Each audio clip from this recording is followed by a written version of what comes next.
Hi எல்லோருக்கும் வணக்கம். Welcome back to our channel. So இன்றைக்கி இந்த vlogல வந்து 30 minutes க்ளீனிங் ரொட்டீன் தான் அவங்க கூட நான் ஷேர் பண்ணிக்க போகிறேன். யூஸ்வலாக என்னோடய ஈவினிங் பார்த்திங்கன்னா 5:30க்குலாம் வந்து ஸ்டார்ட் ஆகும். பட் இப்போல்லாம் 4 o'clockலாம் நான் ஸ்டார்ட் பண்ணிடுறேன். பிகாஸ் கிளைமேட் இஷ்யூ அப்படின்றதுனால கொஞ்சம் சீக்கிரமாகவே இருட்டிடுது. அப்படிங்கிறதுனால கொஞ்சம் முன்னாடியே எல்லா வேலையும் முடிச்சிடலாம் அப்படின்னு சொல்லிட்டு நான் வந்து இன்றைக்கி 4 o'clockலாம் வந்து க்ளீனிங் ரொட்டீன் வந்து ஸ்டார்ட் பண்ணிட்டேன். யூஸ்வலாக நான் எப்போ வந்து க்ளீனிங் ஒர்க் ஸ்டார்ட் பண்ணாலும் நான் வந்து ப்ளூடூத் வந்து கனெக்ட் பண்ணிப்பேன். நிறைய பாட்காஸ்ட் வந்து கேட்பேன். அதே மாதிரி நிறைய சக்ஸஸ்ஃபுல் பர்சனோட லைஃப் ஸ்டோரிஸ்லாம் கேட்டுகிட்டே வேலை பார்க்குறது ரொம்ப பிடிக்கும். ஒரு மாதிரி மோட்டிவேட்டிங்காக இருக்கும். வேலை செய்கிற அந்த ஒரு களைப்பே இருக்காத மாதிரி இருக்கும். அதே மாதிரி 90s கிட் சாங்ஸ் வந்து பிடிக்கும். டிவியில் கனெக்ட் பண்ணுறதை விட இந்த மாதிரி ப்ளூடூத்தில் வந்து கனெக்ட் பண்ணிக்கிட்டோம் அப்படின்னா நமக்கு இன்னுமே இன்ட்ரெஸ்டிங்காக இருக்கும். நான் யூஸ் பண்ணுற ஒரு இம்பார்ட்டன்ட் சீக்ரெட்டுன்னே வந்து சொல்லலாம். நான் எப்போலாம் வந்து க்ளீனிங் ஒர்க் ஸ்டார்ட் பண்ணுறேனோ ஃபஸ்ட்டு என்னோடய வேலை வந்துட்டு இந்த பெட்டை வந்து க்ளீனாக ஆர்கனைஸ்டாக வச்சுக்கிறதுக்கு பார்ப்பேன். ஏன்னா எனக்கு இந்த பெட்டை ஒரு மாதிரி சுருக்கம் இல்லாமல் நீட்டாக க்ளீனாக பார்க்குறதே வந்து ஒரு பெரிய ஹாப்பியாக இருக்கும். ஒரு மாதிரி மோட்டிவேஷ்னலாக இருக்கும். எனக்கு எப்பொழுதுமே பெட்டு சோஃபா இதெல்லாம் கொஞ்சம் கலைஞ்சால் பிடிக்காது. அது கொஞ்சம் ஆர்கனைஸ்டாக நீட்டாக இருந்ததுன்னா எனக்கு மற்ற வேலையெல்லாம் கொஞ்சம் பார்க்குறதுக்கு ஈஸியாக இருக்கும். அதனால் நான் எப்பொழுதுமே பெட்ரூமில் இந்த பெட்டில் இருந்து தான் வந்து ஸ்டார்ட் பண்ணுவேன். அதே மாதிரி இந்த க்ளீனிங் ஒர்க்லேயே ரொம்ப பெரிய தலைவலியாக இருக்கிறது இந்த குட்டி குட்டி திங்ஸ் எல்லாம் அங்கங்கே கிடக்கிறது.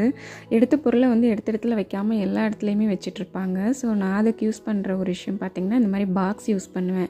For example charger, power bank, bluetooth, headphone இதெல்லாம் போட்டு வைக்கிறதுக்கு ஒரு பாக்ஸு. அதேமாதிரி பசங்களோட பென்சில் பாக்ஸுன்னு சொல்லிட்டு ஒன்று இருக்கும். அந்த டப்பாக்குள்ளே அது மெஸ்ஸியாக இருந்துட்டாலும் பரவாயில்ல. பட் எல்லா பொருளையும் சேர்த்து ஒரே பாக்ஸ்குள்ளே அடைக்காமல் அதுக்குன்னு தனியாக அந்த மாதிரி எடுத்து வச்சிட்டோம் அப்படின்னா டைம் கிடைக்கிறப்ப இதை வந்து நம்ம ஆர்கனைஸ் பண்ணிக்கலாம்.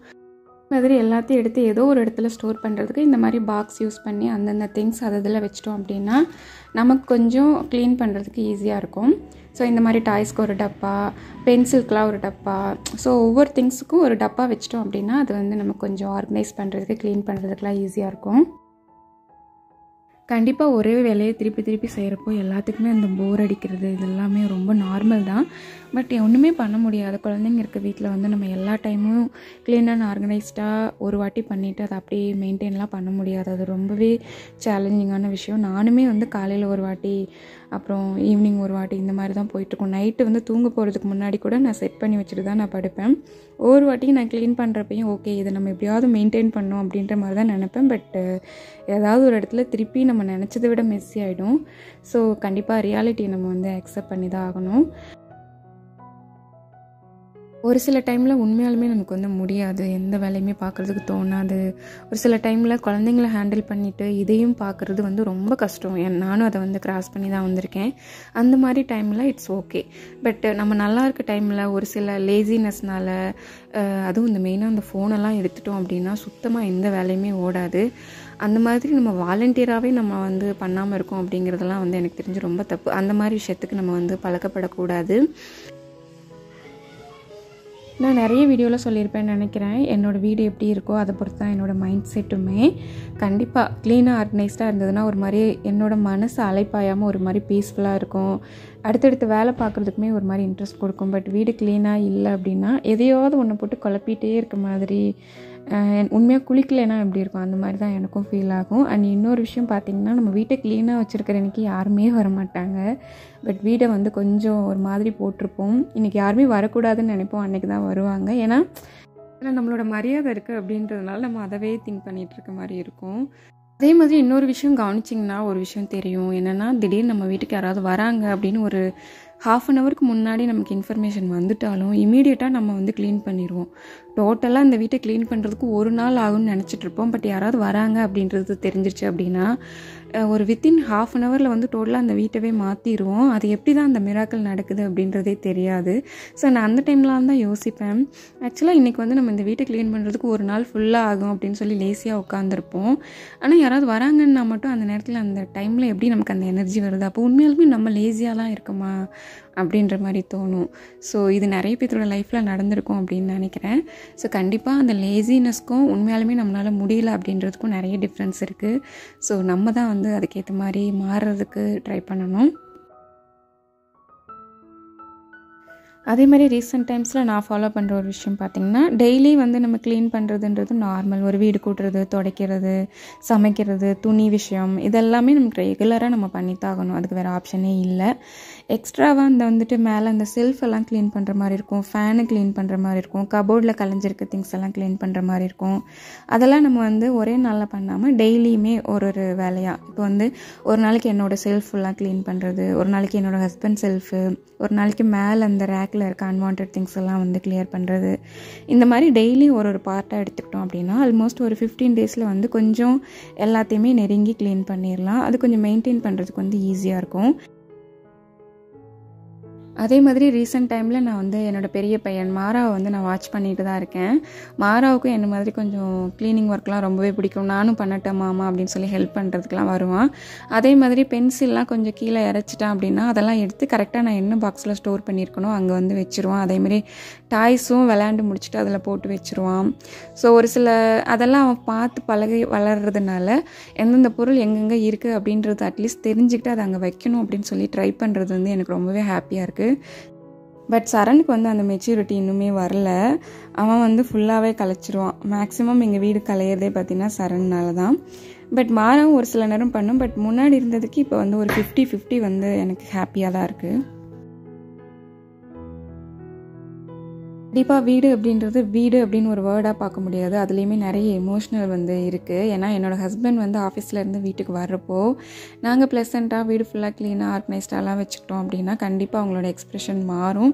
அவங்களும் அந்த ஸ்ட்ரெஸ் எல்லாம் மறந்து வீட்டுக்குள்ளே வந்துட்டு ஜாலியாக இருப்பாங்க, எல்லாத்தையும் மறந்து ஹாப்பியாக இருப்பாங்க.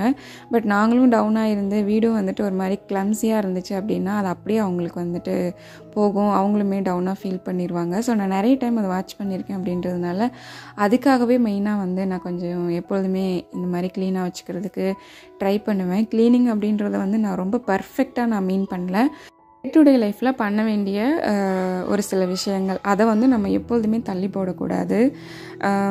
அதுக்கு வந்து நம்ம வந்து ஜகா வாங்காமல் அதெல்லாம் நம்ம ஒரு ரொட்டீனாக ப்ராப்பராக செய்ய வேண்டிய விஷயம்னு மைண்டில் ஃபிக்ஸ் பண்ணிக்கணும். குக்கிங் எவ்வளோ இம்பார்ட்டண்ட்டோ அதே மாதிரி இதுவுமே முக்கியம். இதையும் நம்ம வந்து ஒரு பிளான் பண்ணி எப்படிலாம் பண்ணலாம் அப்படின்னு நினச்சி பண்ணால் மட்டும்தான் அது வந்து ஒர்க் அவுட் ஆகும். அதை விட்டுட்டு நம்ம வந்து பார்த்துக்கலான்னு எல்லாத்தையும் நம்ம வந்து வேலைகளை ஸ்டோர் பண்ண அது நம்மளோட மைண்ட்லேயும் வந்து ஸ்ட்ரெஸ்ஸாக ஸ்டோர் ஆகிட்டே இருக்கும் இன்டைரக்டாக. அதனால தான் நம்ம வந்து அதிகமாக கோவப்படுறது, ஒரு மாதிரி எதுலேயுமே நாட்டம் இல்லாமல் இருக்கிறது. இதுக்கு எல்லாமே காரணம் வந்து நம்ம எப்படி நம்ம வீட்டை வச்சுருக்கோம் அப்படின்றத பொறுத்து தான் மாறும். இப்போவுமே சொல்கிறேன், உண்மையாலுமே என்னால் முடியல, எனக்கு ஹெல்த் கண்டிஷன் பிரச்சனையாக இருக்குது அப்படிங்கிற பட்சத்தில் கண்டிப்பாக நானும் எதுவுமே பண்ண மாட்டேன். ஏன்னா என்னோடய ஹெல்த் எனக்கு ரொம்ப முக்கியம். பட் சும்மா நம்ம சாக்கு சொல்லுவோம்ல, நமக்கே தெரியும் இல்லை இந்த இடத்துல நம்மளால் பண்ண முடியும், ஆனாலும் நம்ம வந்து சமாளிக்கிறோம் அப்படிங்கிற ஒரு மைண்ட் செட்டில் ஒரு விஷயத்தை தள்ளி போடுவோம் இல்லையா. அந்த மாதிரி டைமில் கண்டிப்பாக அதுலேருந்து வெளியில் வரதுக்கு ட்ரை பண்ணுங்கள். அது பேட் ஹேபிட் தான். கண்டிப்பாக நீங்கள் அப்படி இருந்தீங்கன்னா அதுக்கான ரிசல்ட்டு தான் கிடைக்கும். நான் தள்ளி போடுறேன், ஏதாவது ஒரு நொண்டி சாக்கு சொல்லிவிட்டு தள்ளி போடுறேன்னா கண்டிப்பாக அதுக்கான விளைவாக நமக்கு வந்து ஸ்ட்ரெஸ்ஸு, கோவம் இதெல்லாமே வந்து கிஃப்டாக வரும். பட் அதையெல்லாம் ஓவர் கம் பண்ணிட்டு நம்ம வந்து வேலையை பார்க்கணும், நம்ம வேலையை முடிச்சுட்டு தான் மற்ற வேலையை பார்க்கணும் அப்படின்னு நினச்சி நம்ம ஃபார்வேர்ட் ஆகி போனோம் அப்படின்னா கண்டிப்பாக அதுக்கான ரிசல்ட்டாக பீஸ்ஃபுல், ஹாப்பினஸ், மோட்டிவேஷன் இது எல்லாமே கிடைக்கும். ரெண்டுமே நம்ம கையில் தான் இருக்குதுன்னு நினைக்கிறேன். ஸோ இப்படி தான் நான் என்னை மோட்டிவேட் பண்ணுறதுக்கு நிறைய விஷயங்கள் ஃபாலோ பண்ணுவேன். அதில் மெயினாக இந்த பாட்காஸ்ட் கண்டிப்பாக நீங்களும் ட்ரை பண்ணி பாருங்கள். மியூசிக்கை விட அடுத்தவங்களோட லைஃப் ஸ்டோரி, அதுவும் சக்ஸஸ்ஃபுல் பர்சனோட லைஃப் ஸ்டோரியை கண்டிப்பாக கேட்டுட்டு இந்த மாதிரி ஒர்க் பண்ணி பாருங்கள். ரொம்பவே ஜாலியாக அண்ட் இன்ட்ரெஸ்டிங்காக இருக்கும். அவ்வளோதான். இன்றைக்கி டின்னருக்கு பார்த்திங்கன்னா சப்பாத்தி அண்ட் தக்காளி தொக்கு தான் பண்ணியிருந்தேன். என்னோடய பசங்களோட ஃபேவரெட்டு, எப்போ பண்ணி கொடுத்தாலும் சாப்பிட்ருவாங்க. அதே மாதிரி டின்னர் ஒர்க்கும் இப்போல்லாம் வந்து ஒரு 7:30 8க்குள்ளேயே முடிச்சிடுறோம். ஏன்னா காலையில் ரொம்ப பனியாக இருக்குது அப்படின்றதுனால ரொம்ப லேட் பண்ணாமல் சாப்பிட்டுட்டு கொஞ்சம் ஒரு 10 o'clock தூங்குறதுக்காக பிளான் பண்ணிகிட்ருக்கோம். ஏன்னா நம்ம கூட எழுந்திரிச்சிடலாம், பசங்க எழுந்திரிக்கவே முடியல. 8 o'clock மேலே ஆகிடுது. அதுக்கப்புறம் அவங்கள ஸ்கூலுக்கு கிளப்பணும் அப்படின்னா கண்டிப்பாக முடியாது அப்படின்றதுனால சீக்கிரமே தூங்க வச்சு சீக்கிரமே எழுப்பணும் அப்படின்றதுனால ஒரு 8 o'clock சாப்பிட்டுட்டு 10 o'clock வந்து தூங்க போயிட்டோம். ஸோ இப்படி தான் எங்களோட டே வந்து இன்றைக்கி கம்ப்ளீட் ஆச்சு. கண்டிப்பாக இந்த விலாக் உங்கள் எல்லாத்துக்குமே இன்ட்ரெஸ்டிங்காக இருந்திருக்கும்னு நினைக்கிறேன். அப்படி இன்ட்ரெஸ்டிங்காக இருந்ததுன்னா மறக்காமல் லைக் அண்ட் சப்ஸ்கிரைப் பண்ணிவிடுங்க. தேங்க்ஸ் ஃபார் வாட்சிங் and keep supporting. Bye, good night.